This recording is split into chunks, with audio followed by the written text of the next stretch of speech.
We're coming together to reduce Europe's dependence on Russian energy.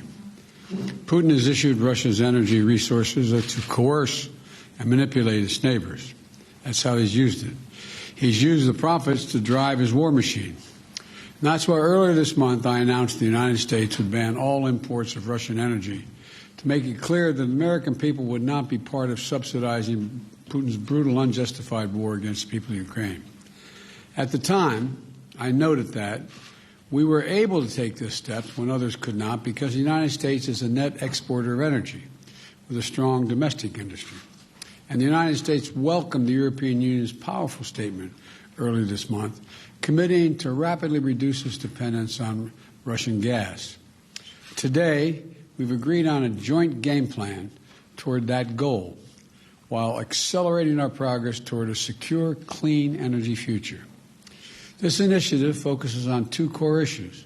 One, helping Europe reduce its dependency on Russian gas as quickly as possible. And secondly, reducing Europe's demand for gas overall. To address the first point, the United States, together with our international partners, we're going to work to ensure an additional 15 billion cubic meters of liquefied natural gas, LNG, for Europe this year. And as the EU works to discontinue it buying Russian gas well before 2030, it will also work to ensure additional EU market demand for 50 billion cubic meters of LNG from the United States annually by 2030. To accomplish this, the European Commission is going to work with the member states to store gas across the continent, to build more infrastructure to receive LNG, and to take steps to increase the efficiency of gas. This build-out will occur in a way that is consistent with, not in conflict with, the net zero climate goal that we're shooting for. The transatlantic partnership stands stronger and more united than ever. And we are determined to stand up against Russia's brutal war. This war will be a strategic failure for Putin. As you know, we aim to reduce this dependency on Russian fossil fuels and to get rid of it. And this can only be achieved through, of course, first of all, investment in renewables, but also through additional gas supplies, including LNG deliveries. So we want, as Europeans, to diversify away from Russia towards suppliers that we trust, that are friends, and that are reliable.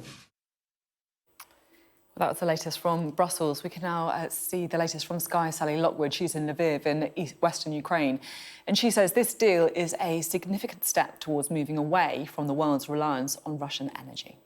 This is a significant development, that agreement that the US has reached with the EU in the last hour to supply liquefied natural gas to Europe. Of course, we've really struggled to see a unified approach among many European leaders, given some countries are more reliant on Russian energy than others. But the EU as a whole imports around 40% of its gas from Russia to power its homes, businesses, factories. And this is a significant step towards moving away from that reliance on Russian energy. Of course, this is something that President Zelensky has repeatedly called for, a boycott on Russian energy, but it's not simple. It's not a silver bullet.